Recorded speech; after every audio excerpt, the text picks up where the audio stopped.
بات ہے سال 1590 کی، جب گورنر جان وائٹ واپس اپنی سرزمین پر پورے 3 سال بعد پہنچے۔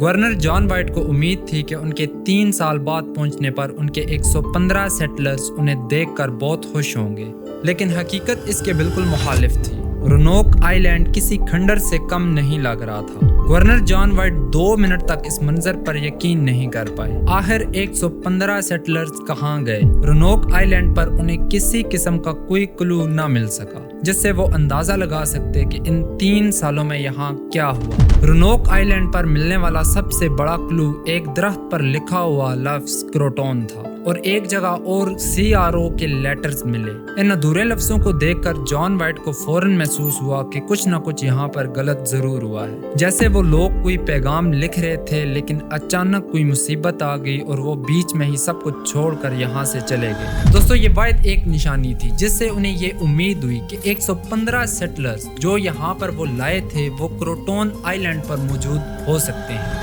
اس سے پہلے کہ میں آپ کو بتاؤں کہ جان وائٹ کو ان کے 115 سیٹلرز ملے یا نہیں، اس سے پہلے یہ جاننا ضروری ہے کہ آخر جان وائٹ کون تھے اور وہ 115 لوگوں کو لے کر اس آئی لینڈ کے اوپر کیوں آئے تھے، اور ان کو انگلینڈ سے واپس آنے میں آخر 3 سال کیوں لگے۔ سب سے پہلے واپس چلتے ہیں سال 1587 میں۔ جان وائٹ ایک ایکسپیرینسڈ آرٹسٹ اور ایکسپلورر تھے۔ وہ انگلینڈ کی کوئین الیزابتھ کی اجازت کے ساتھ اس مشن پر آئے تھے۔ وہ اپنے ساتھ 115 مرد، عورتیں اور بچے لے کر رونوک آئی لینڈ پر اترے تاکہ وہاں انگریزوں کی ایک نئی انگلش کالونی بسائی جا سکے اور یہ جگہ انگلینڈ کے کنٹرول میں آ جائے۔ کچھ ہسٹوریکل رپورٹس کے مطابق لوگوں کی تعداد 117 بھی بتائی جاتی ہے۔ اسی کالونی میں ایک بچی پیدا ہوئی جس کا نام ورجینا ڈیر تھا۔ وہ اس آئی لینڈ پر پیدا ہونے والی سب سے پہلی انگلش چائلڈ مانی جاتی ہے۔ آئیے گوگل میپس پر دیکھتے ہیں۔ رونوک آئی لینڈ آج بھی نارتھ کیرولینا میں موجود ہے۔ یہاں سے کروٹون آئی لینڈ صرف 15 میل دور ہے۔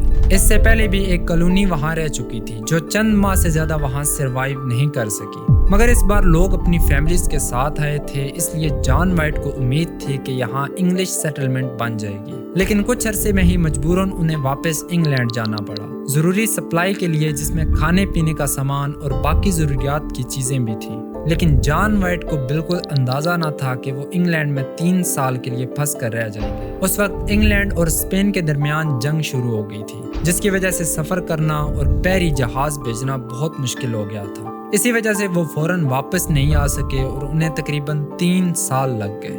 دوستو، جان وائٹ کو کافی حد تک امید تھی کہ ان کے 115 سیٹلرز کروٹون آئی لینڈ پر پیسفلی ریلوکیٹ ہو گئے ہیں، لیکن دوسری طرف درخت پر لکھے ہوئے ادھورے الفاظ CRO ذہن میں بہت سے شک پیدا کر رہا تھا۔ یہ الفاظ جان وائٹ کو سوچنے پر مجبور کر رہے تھے کہ کیا اچانک وہ کسی مصیبت کی زد میں آ گئے تھے یا پھر وہ اپنی مرضی سے یہاں سے کہیں اور چلے گئے۔ دوستو، اس سے پہلے بھی رونوک آئی لینڈ پر 2 کالونیز رہ چکی ہیں لیکن وہ کامیاب نہیں ہو سکی۔ سال 1585 میں رونوک آئی لینڈ پر پہلی انگلش کالونی بنائی گئی تھی جس کو لیڈ کر رہے تھے رالف لائن، لیکن وہاں حالات اچھے نہیں رہے کیونکہ انگلش سیٹلرز اور مقامی لوگوں کے درمیان لڑائی اور جھگڑے شروع ہو گئے تھے۔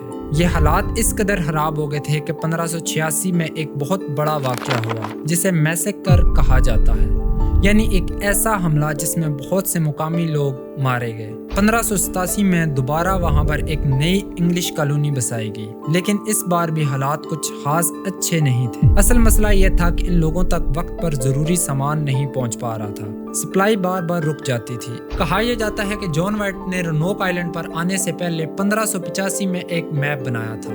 بعد میں بھی جب اس میپ کو 2012 میں ایگزامائن کیا گیا تو پتہ چلا کہ اس کے کچھ ایسے مارکس ہیں جو پیچز کے ساتھ چھپے ہوئے ہیں۔ جب ان پیچز کو ہٹایا گیا تو نیچے ایک 4 کونوں والا ستارہ 4 پوائنٹڈ سٹار نظر آیا جو شاید کسی فورٹ یا سیف جگہ کو شو کرتا تھا۔ یہ نشان تقریباً 50 میل دور مین لینڈ کی طرف اشارہ کر رہا تھا۔ اسی جگہ کو بعد میں لوگ سائٹ ایکس کے نام سے بھی جاننے لگے۔